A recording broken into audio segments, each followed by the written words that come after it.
Hello दोस्तों, स्वागत है आपका मेरे इस चैनल एबी इंग्लिश क्लासेस में। दोस्तों, आज मैं आपके लिए लेकर आया हूँ जो टीजीटी के और पीजीटी के जो भी राइटर्स हैं उनका first work, last work, first published work, last published work, unfinished work और ऑटोबायोग्राफिकल वर्क। ठीक है दोस्तों, तो शुरू करने से पहले मैं आपसे एक रिक्वेस्ट करना चाहता हूँ कि अगर आप लोग मेरे चैनल पर नए हैं तो मेरे चैनल को प्लीज़ सब्सक्राइब करें, वीडियोज़ पर लाइक करें, कमेंट्स करें, शेयर करें ताकि मैं आपको ऐसी वीडियो देता रहूँ। तो let's start about the TGTs PGTs writers with their first, last and autobiographical and unfinished work. सबसे पहले हम लोग बात करेंगे दोस्तों विलियम शेक्सपियर की। तो विलियम शेक्सपियर की हम लोग बात करते हैं तो इनका जो है ये 1564 में इनका जन्म हुआ था और 1616 में इनकी डेथ हुई थी। ठीक है दोस्तों, तो सबसे पहले हम लोग इनकी बात करेंगे कि फ़र्स्ट वर्क इनका जो है, अगर हम लोग फर्स्ट वर्क की बात करें प्ले की, तो ये जो है दोस्तों टाइटस एंड्रोनिकस और हेनरी सिक्स्थ पार्ट फर्स्ट और सेकेंड। दोस्तों ये जो है लगभग ये 1590s में और 91 में लिखे गए हैं। ठीक है दोस्तों, उसके बाद दोस्तों अगर हम लोग फर्स्ट वर्क की बात करें पोइट्री से रिलेटेड इनका, तो वीनस एंड एडोनिस है दोस्तों ये। ठीक है, ये आया था 1593 में।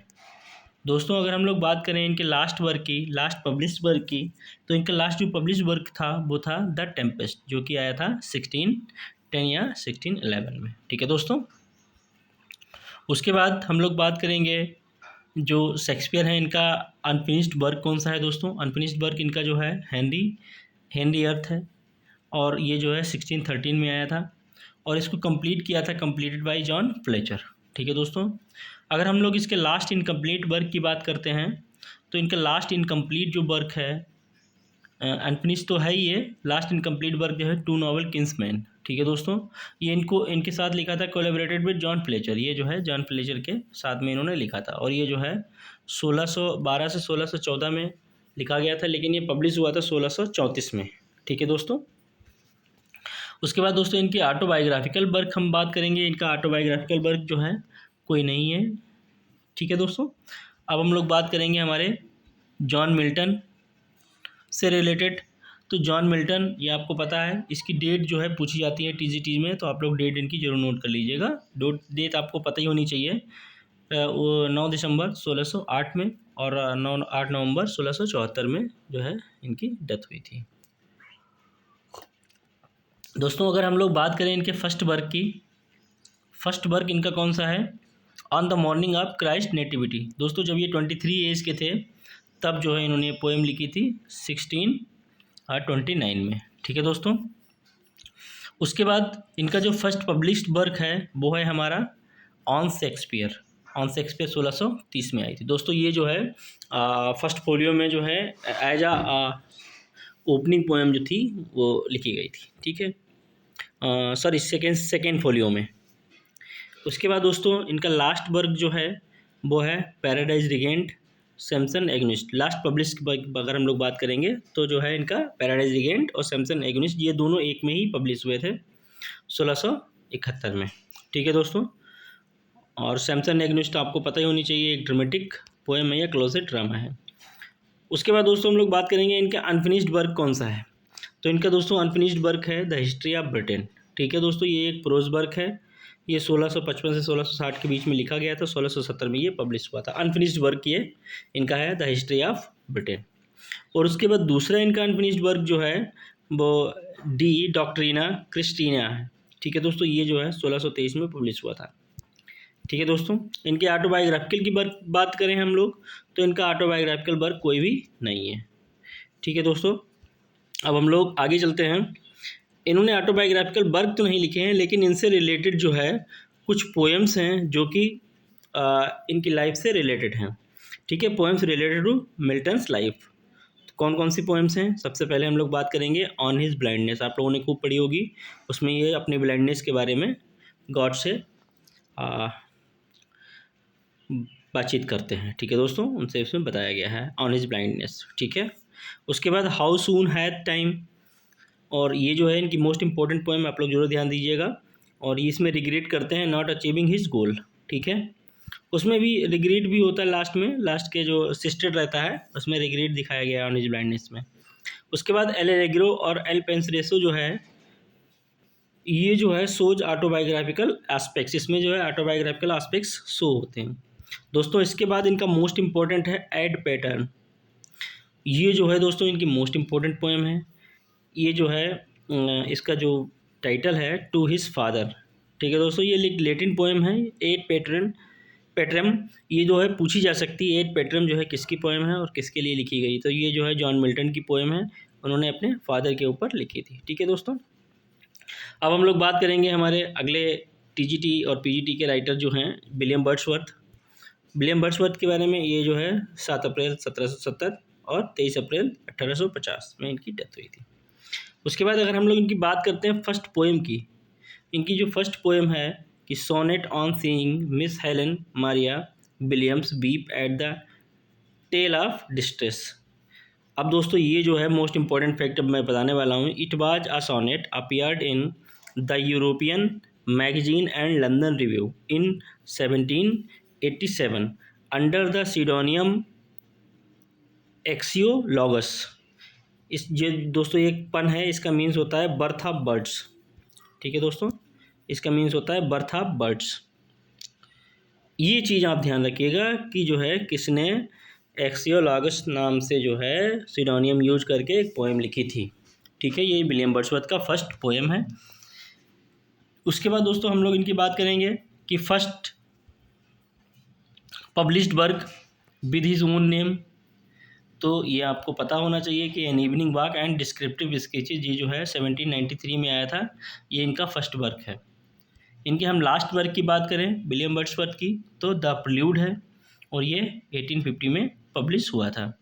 उसके बाद अनफिनिश्ड बात करें तो अनफिनिश्ड दोस्तों आपको पता होना चाहिए रेक्ल्यूज। इसका first part the prelude, second part excursion और इसका थर्ड पार्ट नेवर कम्स। ठीक है, उसके बाद दोस्तों इनके ऑटोबायोग्राफिकल हम लोग वर्क की बात करते हैं तो द प्रिल्यूड इनका ऑटोबायोग्राफिकल वर्क है विलियम वर्ड्सवर्थ का। ठीक है दोस्तों, उसके बाद दोस्तों कुछ पोएम्स हैं जो कि विलियम वर्ड्सवर्थ के जो फैमिली से रिलेटेड हैं। Poems related to Wordsworth life, यानी कि जो इनकी फैमिली से रिलेटेड जो भी हैं उनके ऊपर इन्होंने पोएम लिखी हैं। तो she was the Phantom of delight और टू अ बटरफ्लाई। दोस्तों ये जो दो पोएम हैं इन्होंने फॉर हिज वाइफ, यानी कि इन्होंने अपनी वाइफ मैरी हचिंसन के ऊपर लिखी हैं। दो पोएम्स हैं, कौन she was a Phantom of delight और टू अ बटरफ्लाई।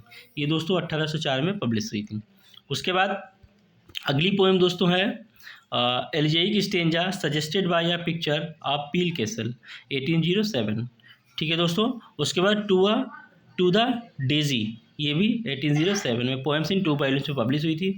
ये दोनों पोएम जो है किसके ऊपर लिखी गई हैं, both were on his brother John Wordsworth. दोस्तों ये जॉन वर्ड्सवर्थ के ऊपर लिखी हुई पोएम है। ठीक है दोस्तों, उसके बाद अगली पोएम जो हमारी है द स्पैरोज नेस्ट और टू माई सिस्टर। ये जो है आई थी 1801 में और ये 1798 में। दोस्तों ये दोनों पोएम्स जो हैं ये किस पे लिखी हैं इन्होंने, two on his sister Dorothy Wordsworth. ठीक है दोस्तों, ये आप लोग दोनों देख लीजिएगा। इसमें जो है इस पोएम में जो है बोला था कि सी gave me eyes and C gave me years. ये पोएम मोस्ट इंपॉर्टेंट है, आप लोग जरूर इसको देख लीजिए क्योंकि लाइन ये पोएम्स पूछी जा सकती है। उसके बाद दोस्तों अगली पोएम है इट इज़ अ ब्यूटियस इवनिंग काम एंड फ्री। दोस्तों ये जो इनकी इलिजिटिमेट डॉटर थी कैरोलिन, उसके ऊपर इन्होंने लिखा है। ठीक है दोस्तों, उसके बाद अगला जो है हमारा surprised by joy impatient as the wind. ये जो है 1815 में आई हुई पोएम है। ये इन्होंने इनकी जो डॉटर थी कैथरीन, ठीक है, जिसकी डेथ हो गई थी, उसके ऊपर इन्होंने ये पोएम लिखी थी। ठीक है दोस्तों, आप लोग जो है मेरे चैनल AB इंग्लिश क्लासेस को ज़रूर सब्सक्राइब कर लें ताकि मैं आपको अच्छे अच्छे वीडियो देता रहूं, ताकि आपको एग्ज़ाम में कोई भी टेंशन ना रहे। अगला दोस्तों है हमारा TGT का राइटर जॉन गॉल्सवर्दी। दोस्तों जॉन गॉल्सवर्दी की बात करें, ये 14 अगस्त 1867 में इनका जन्म हुआ था और 31 जनवरी 1933 में जो है इनकी डेथ हुई थी। दोस्तों अगर हम लोग इनकी बात करें कि फर्स्ट पब्लिश्ड वर्क इनका कौन सा है, तो इनका फर्स्ट पब्लिक वर्क है फ्रॉम द फोर विंड्स। ठीक है, ये कलेक्शन ऑफ शॉर्ट स्टोरीज़ है दोस्तों। ये आया था 1897 में। उसके बाद फर्स्ट फुल लेंथ नॉवेल की अगर हम बात करें तो ये है जोसलिन, ये आया था दोस्तों 1899 में। अब दोस्तों इन दोनों वर्क की खास बात यह है कि these two works were published under the name of John Saint John. ये दोनों वर्क जो है जॉन सेंट जॉन के सीडोनियम में ये पब्लिश हुए थे, ठीक है। उसके बाद दोस्तों अगर हम बात करें कि इनका जो first novel under his own name, first novel under his own name, यानी कि जॉन गाल्सवर्दी के नेम से जो है फर्स्ट नावल कौन सा आया था, द आइलैंड फेरिसेस, ठीक है दोस्तों, ये आया था 1904 में। उसके बाद दोस्तों हम लोग फर्स्ट प्ले की बात करते हैं। इनका फर्स्ट प्ले जो है वो सिल्वर बॉक्स है, ये आया था 1906 में। This is the first successful play by him, ठीक है दोस्तों, ये फर्स्ट जो है प्ले था। उसके बाद फर्स्ट सक्सेसफुल नावल की अगर हम लोग बात करें तो इनका फर्स्ट सक्सेसफुल नावल जो था मैन ऑफ प्रॉपर्टी था, ठीक है, ये आया था 1906 में, ठीक है दोस्तों। अब हम लोग बात करें इनके लास्ट पब्लिश्ड वर्क की, तो इनका लास्ट पब्लिश्ड वर्क जो इनकी जो थर्ड ट्रिलॉजी थी, थर्ड ट्रिलॉजी जो थी उसका जो लास्ट वर्क था ओवर द रिवर, ठीक है, it is also known as one more river, ये आया था 1933 में। इसका जो थर्ड ट्रिलॉजी थी the end of the chapter, the end of the chapter, दोस्तों इसका जो है ये लास्ट था एंड ऑफ द चैप्टर। ये जो थर्ड ट्रिलॉजी थी इसका ये जो एंड ऑफ द चैप्टर, तो ये जो है इसकी थर्ड ट्रिलॉजी थी, वो थर्ड ट्रिलॉजी में इनका जो लास्ट नावल था वो था ओवर द रिवर, ठीक है दोस्तों, ये इनका पब्लिश यानी पोस्टमसली जो है इनका वर्क ये पब्लिश हुआ था। दोस्तों अनफिनिश्ड की बात करें तो इनका कोई भी ऐसा वर्क नहीं है जो अनफिनिश्ड हो, ठीक है दोस्तों। माना जाता है कि जो इनका जो थर्ड ट्रिलॉजी थी इसमें और बढ़ाया जा सकता था लेकिन इन्होंने किया नहीं, ठीक है दोस्तों। इनका ऑटोबायोग्राफिकल वर्क की हम लोग बात करें तो ऑटोबायोग्राफिकल वर्क भी इनका कोई नहीं है, लेकिन क्या है, but the Forsyte saga is known as the semi autobiographical work. इनका जो फोर्साइट सागा है वो सेमी ऑटोबायोग्राफिकल वर्क माना जाता है। उसके बाद दोस्तों इनका एक और वर्क है मेमोरीज़ 1931, ये जो है ये ऑटोबायोग्राफिकल एसेज हैं इन रिलेटेड टू हिज लाइफ, ठीक है दोस्तों। तो ये थे हमारे टीजीटी और पीजीटी के इम्पोर्टेंट कुछ राइटर्स जिनके जो है फर्स्ट लास्ट और सेम ऑटोबायोग्राफिकल वर्क मैंने आपको बताया है। अभी इसका सेकेंड पार्ट आएगा जिसमें सारे पीजीटी के राइटर्स रहेंगे, ठीक है दोस्तों। ठीक है दोस्तों, अगर आपको मेरा कंटेंट अच्छा लगा हो तो प्लीज़ कमेंट करें, लाइक करें, शेयर करें और मेरे चैनल को सब्सक्राइब करना ना भूलें, ठीक है दोस्तों। मिलते हैं नेक्स्ट वीडियो में, तब तक के लिए bye bye, thank you so much.